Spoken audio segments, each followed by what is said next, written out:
Story 1. My mom gave birth on the floor of her apartment. I used to think it was because it happened so fast.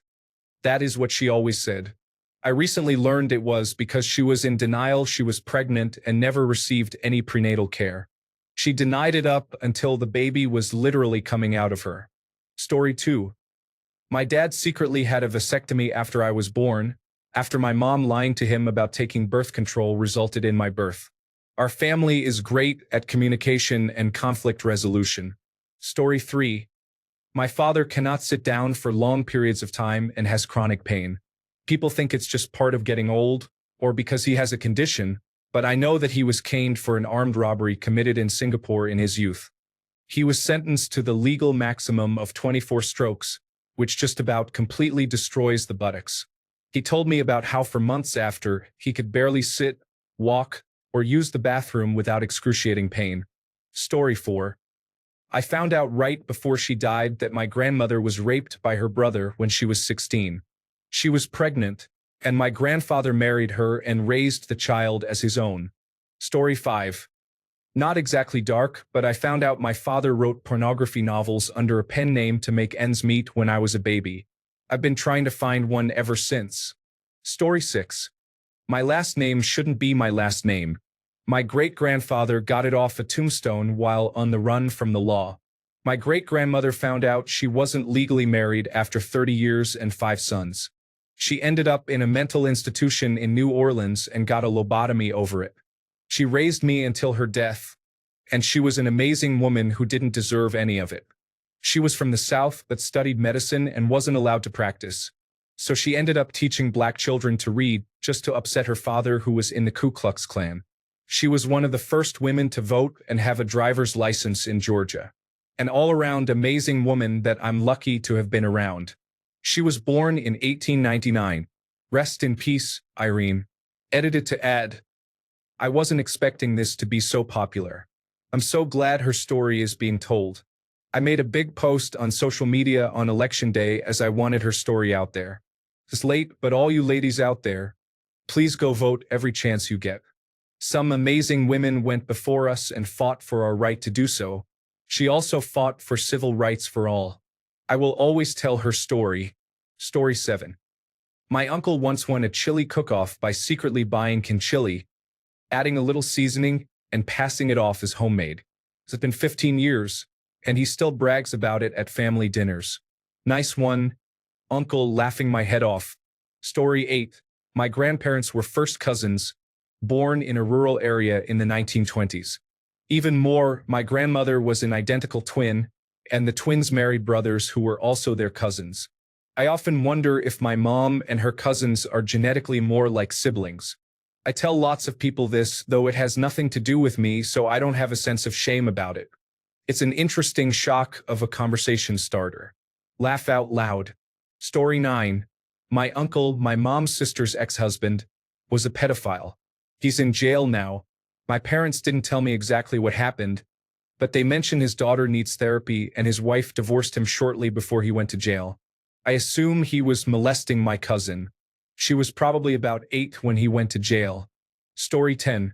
Don't think it matters here in the United States, but my great-grandfather from Japan was a baraku, a social caste seen as unclean and impure in Japan, and he had to get fake family history papers and identification in order to marry my great-grandmother. He got the fake papers and identification from a friend who may or may not have ties to the Japanese organized crime group. Not really sure, but that's how the story was told to me by my father. Story 11. That my older siblings sexually abused me for 3 years, tried to apologize for it back in 2020, 15 years after it all happened, and that's why we don't talk anymore. But the worst thing is, my mom grew up with her older brother sexually assaulting her, and so she thinks she kept me and my sibling away from all that. I know if I ever told her, it would destroy her. Story 12. I had to put my dog to sleep in 2023 because she was lethargic and dehydrated, with vomiting and diarrhea, and lost the use of her back legs. I assumed, paired with her canine cognitive dysfunction, that it was time for her to go. 3 months later, I received a recall notice informing me that a batch of her prescription dog food was formulated incorrectly, causing the exact symptoms, minus the canine cognitive dysfunction, She experienced the night before I had her euthanized. I threw the notice away and never told anyone about it. Story 13. My great-grandfather would smuggle in alcohol from Canada during Prohibition. It was also illegal for Native Americans to drink in local bars. But he would invite them in and claim they weren't Native Americans but they were from Mexico so they could drink with him. He also had a brother who ran away, joined the circus, and eventually became a Hollywood prop man. I also had a great-uncle who abused his wife so badly she murdered him. She was one of the first women to win the court case using the battered spouse defense. A few generations back, part of my family were Latter-day Saints polygamists. Fortunately, I'm not directly descended from them. It's amazing all the dirt you find when doing genealogy. Story 14, already been said on here, but might as well say it again. I'm half Japanese and half American. My Japanese grandfather fought against the Chinese in World War II, though he was forced into service despite how much he didn't want to. He saw minimal fighting and was not part of any of the Japanese atrocities. Reddit often misunderstands that not all Japanese soldiers back then were barbaric. He only told 2 short stories of his time in the war. When Japan was leaving Shanghai toward the end of the war, my grandfather lost a coin toss with his friends for the first boat out. He sat on the docks as he watched the boat with all his friends and half his company get blown up by Allied bombers. Last military mission, Hiroshima was bombed. He was ordered to find survivors, if any. He only said, "We were told to find survivors. We only found ash." After the war, he became a diplomat for Japan from 1950 to 1998, advocating heavily for peace and being anti-war. He never told anyone, besides my grandmother, about his military service. I only found out about his past when he was nearing the end of his life. I wouldn't call this dark, but more of, oh, right. I have family that actually fought against the good guys in World War II technically. This is a weird feeling. Story 15. The current leader of a fringe political party in Canada is a murderer and molester. He is my uncle. He, along with his other brother, murdered my grandfather by stabbing him to death. My mom saw it happen when she was 7 years old. He was a teenager when it happened, and the murder was in self-defense. So he never went to jail and changed his name after the trial. Coincidentally, my grandmother changed their life insurance policy literally days or weeks before he was murdered. When they cashed out his insurance, they bought a new house and went on vacation. There was no inquest into the murder. His body was cremated, and no one spoke about it. My uncle, the molester and murderer, later wrote a book where the main character was in love with his mother and killed his father. My grandmother stood by him until the day she died. He likely molested and assaulted many other children or women. He is a genuine psychopath. He used to kill animals for pleasure and showed no remorse. He is not capable of empathy. The other molester brother had a picture-perfect family, and his children idolized him. My mom also had a sister, but she died as an infant. No one talks about her, and no one knows how she died. Edit. I forgot to mention that the same uncle was also a sperm donor. I have 18 confirmed cousins. There could be more than 100. He donated in the 80s to make some money since he was unemployed. Story 16. My great-grandfather was a member of the Klan wrecking crew in Mississippi in the 1910s and 1920s. He later became something called the Grand Kleagle, I think. So yeah, he was a racist. Story 17. One of my grandfathers molested and raped one of his daughters for years. It started early, up until she was 10 or 11. It was a very serious case. Everyone knew, but no one reported it to the police, and they kept it a secret for years after his death. I found out recently, and every time we talk about it, more untold details emerge. Story 18. I am 99% positive my great-grandparents were in the mafia or went into the witness protection program. There is no trace of them past my grandmother and her brother. Their names didn't even appear in their obituaries. I can't find anything for them or their parents, though they were immigrants from Italy. But there should be at least a single trace of them. I do know that side had mafia ties, so that's the only logical conclusion I have. My grandmother didn't speak about them, but she was close to her brother. I just haven't seen anything like it before. Literally not a single trace online or in any databases. Story 19. My 3 times great-grandfather killed a man in a duel in the south of France shortly after the American Civil War. He left France after that, and that's why I'm American and not French, I guess. Story 20. My grandmother had a sister who had a son. The father of this son was never known, but she always claimed it was from a Canadian soldier during the liberation of the Netherlands. Her not being married and having a child without a father was, of course, really frowned upon. She kept up this story of this Canadian until on her deathbed. It was not a Canadian but a German. And one pretty high up in the order with the Schutzstaffel too, not some regular soldier. Story 21. I have an uncle nobody talks about. I have no idea if he's even still alive. He had sex with a woman. She told him she had acquired immunodeficiency syndrome. He murdered her. Now, that's what he claims. The woman didn't have acquired immunodeficiency syndrome, and he didn't contract it.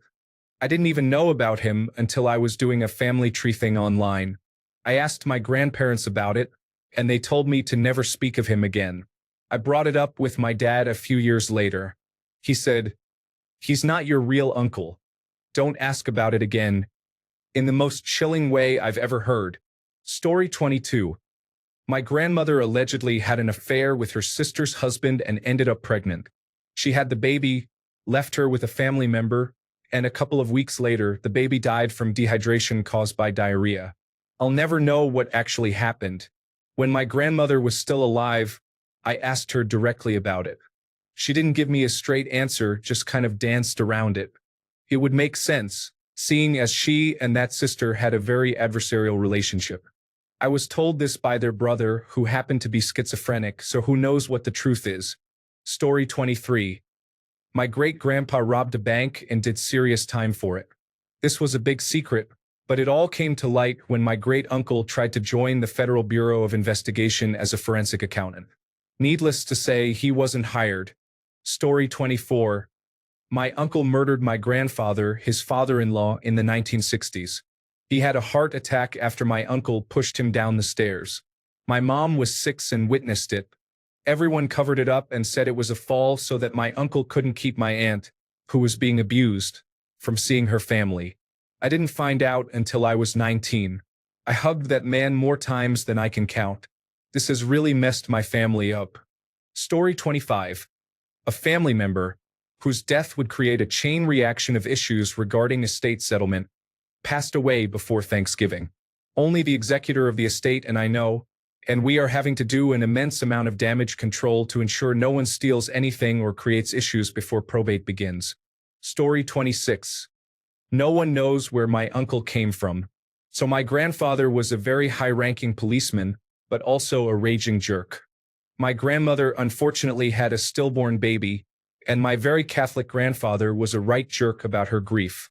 He refused to acknowledge the baby as having any right to be buried in the family cemetery as it was not baptized. Nana suffered enormously in her grief, and Granddad was sick of it.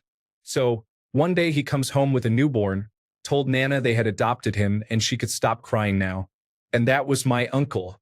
He came with 0 paperwork. No birth certificate, no adoption papers, nothing. Our best guess is that he was the baby of an incarcerated woman, but as both grandparents have passed away now, we really don't know for sure. I personally don't care about the legacy of an angry and abusive man, but the rest of the family keeps it under tight wraps so that his service history with the police won't be tarnished over the fact that we're pretty sure he stole a baby. Story 27. After Grandma and Grandpa were long dead, my cousin did an ancestry DNA test or a 23andMe test and figured out that his DNA doesn't match with the other cousins who have done this, my 2 aunts' kids. Someone went through the details and discovered that his mom is not the child of Grandpa. My aunt, who is a horrible person, proceeded to have a meltdown. Story 28. To me, it's not really a big deal since it's sort of far removed, but on my mom's side of the family, there was a lot of cousin marrying going on with her parents' and grandparents' generations, and I assume it goes further back. While I'm not totally sure whether or not my grandma and grandpa on that side of the family were related, I'm pretty sure they were. I also assume this is why half of my aunts and uncles were seriously weird and why I have a weird genetic blood disorder that's sort of the opposite of hemophilia. Story 29. My siblings and I never knew our maternal grandparents. I grew curious and started researching my grandfather. I discovered that he originally came from some wealth. His family was from Georgia, where they made a lot of money in textiles, specifically cotton, in the 19th century. I have kept this information to myself and not told any of my siblings. Story 30. I tell people this all the time, but it's considered pretty taboo by a lot of my family. My mother-in-law is married to a very religious man, who is very judgmental and outspoken about what's right and wrong. He's very active in his church, which he constantly reminds people that his father built, whatever that means, and will freely remind you that taking the Lord's name in vain, or living together before marriage, is your free ticket to hell. The thing is, he's a serial adulterer. He was married to his first wife for over 20 years and cheated on her almost the entire time. In fact, he had a long-running affair with my mother-in-law when she was in her 40s. She broke it off because he refused to leave his wife. When his first wife died, he was knocking on my mother-in-law's door looking for companionship before the wife was even buried. We know of at least 2 other women with whom he carried on for multiple years. Apparently, in his mind, swearing and failing to go to church every week are mortal sins, but that stuff about adultery was only a suggestion. I'm always sure to point this out to the young people in my family whenever he drops his holier-than-thou judgments on their lifestyle. Say what you will. It's true that I haven't set foot in a church since my wedding 20 years ago. But since then, I never slept with anyone but my wife in that time either. Me at Christmas.